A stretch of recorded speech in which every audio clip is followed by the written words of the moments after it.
Tom Tit Tot. Once upon a time, there was a woman, and she baked 5 pies. And when they came out of the oven, they were that overbaked, the crusts were too hard to eat. So she says to her daughter, "Darter," says she, "put you them there pies on the shelf, and leave them there a little, and they'll come again." She meant, the crust would get soft. But the girl, she says to herself, "Well, if they'll come again, I'll eat 'em now." And she set to work and ate 'em all, first and last. "Come supper time," the woman said, "go you and get one o' them there pies. I dare say they've come again now." The girl went, and she looked, and there was nothing but the dishes. So back she came, and says she, "No, they ain't come again." "Not one of 'em," says the mother. "Not one of 'em," says she. "Well, come again or not come again," said the woman, "I'll have one for supper." "But you can't if they ain't come," said the girl.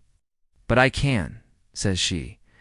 "Go you and bring the best of 'em." "Best or worst," says the girl. "I've ate 'em all, and you can't have one till that's come again."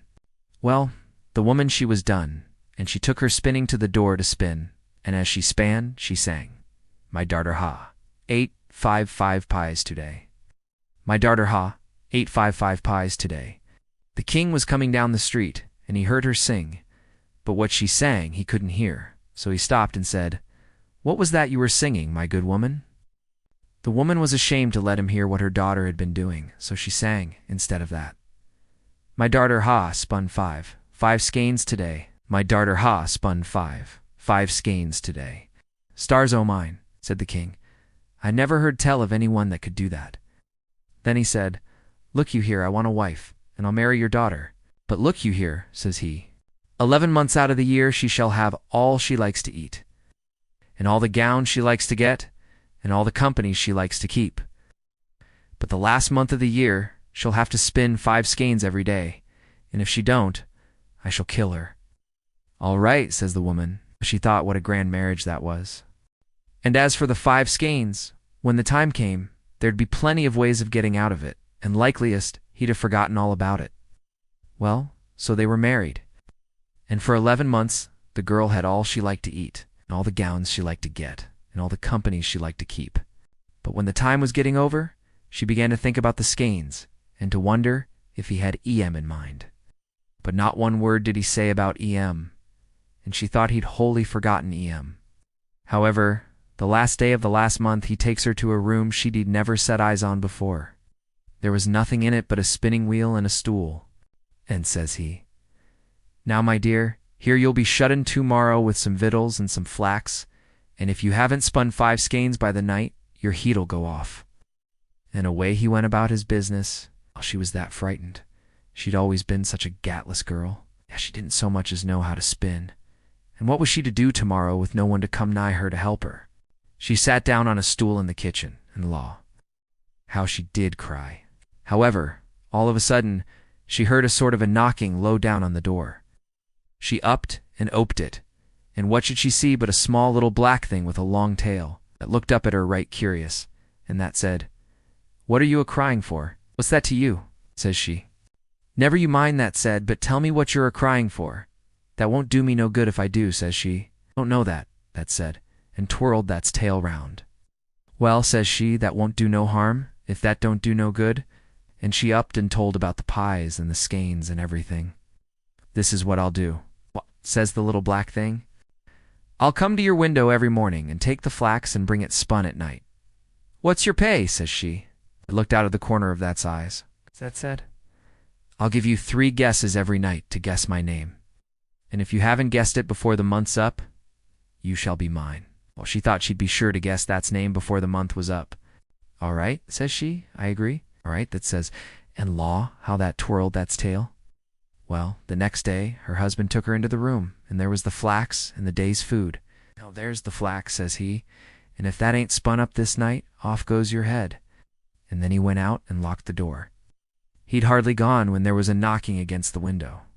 She upped and she oped it, and there sure enough was the little old thing sitting on the ledge. "Where's the flax?" says he. "Here it be," says she, and she gave it to him. Well, come the evening, a knocking came again to the window. She upped and she oped it, and there was the little old thing with 5 skeins of flax on his arm. Here it be, says he, and he gave it to her. What's my name? Says he. What is that, Bill? Says she. No, that ain't, says he, and he twirled his tail. Is that Ned? Says she. No, that ain't, says he, and he twirled his tail. Well, is that Mark? Says she. Do, that ain't, says he, and he twirled his tail harder, and away he flew. Well, when her husband came in, there were the 5 skeins ready for him. See, I shan't have to kill you tonight, my dear, says he. You'll have your food and your flax in the morning, says he, and away he goes.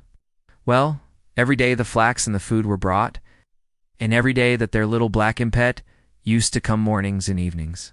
And all the day the girl sat trying to think of names to say to it when it came at night, but she never hit on the right one. And as it got towards the end of the month, the impet began to look so maliceful, and that twirled that's tail faster and faster each time she gave a guess. At last it came to the last day but one. The impet came at night, along with the 5 skeins, and that said, What? Ain't you got my name yet? Is that Nicodemus? Says she. No, TIT, that says. Is that Sam? Says she. No, TIT, that says. Oh well, is that Methuselah? Says she. No, TIT, that neither, that says. And that looks at her with that's eyes like a coal o' fire, and that says, Woman, there's only tomorrow night, and then you'll be mine. And away it flew. Well, she felt that horrid. However, she heard the king coming along the passage. In he came, and when he sees the 5 skeins, he says he, Well, my dear, says he, I don't see but what you'll have your skeins ready tomorrow night as well, and as I reckon I shan't have to kill you, I'll have supper in here tonight. So they brought supper and another stool for him, and down the 2 sat. Well, he hadn't eaten but a mouthful or so, when he stops and begins to laugh. What is it? Says she. Why, says he, I was out a-hunting today. I got away to a place in the wood I'd never seen before, and there was an old chalk pit, and I heard a sort of a humming. So I got off my hobby, and I went right quiet to the pit, and I looked down. Well, what should there be but the funniest little black thing you ever set eyes on? And what was that doing but that had a little spinning wheel, and that was spinning wonderful fast, and twirling that's tail, as that span that sang, Nimmy, nimmy, not my name's Tom TIT TOT. Well, when the girl heard this, she felt as if she could have jumped out of her skin for joy, but she didn't say a word. The next day, that their little thing looked so maliceful when he came for the flax. And when night came, she heard that knocking against the window panes. She opened the window, and that come right in on the ledge. That was grinning from ear to ear, and that's tail was twirling round so fast. Oh, what's my name? It says, as that gave her the skeins. Is that Solomon? She says, pretending to be afeard. No, Tanty, that says, and that came further into the room. Well, is that Zebedee? Says she again. No, Tanty, says the impet. And then that laughed and twirled, that's tail till you couldn't hardly see it. Take time, woman, that says. Next guess, then you're mine. And that stretched out, that's black hands at her. Well, she backed a step or 2, and she looked at it, and then she laughed out, and says she, pointing her finger at it, Nimmy, nimmy not, your name's Tom TIT TOT. Well, when that heard her, that gave an awful shriek in a way that flew into the dark, and she never saw it any more.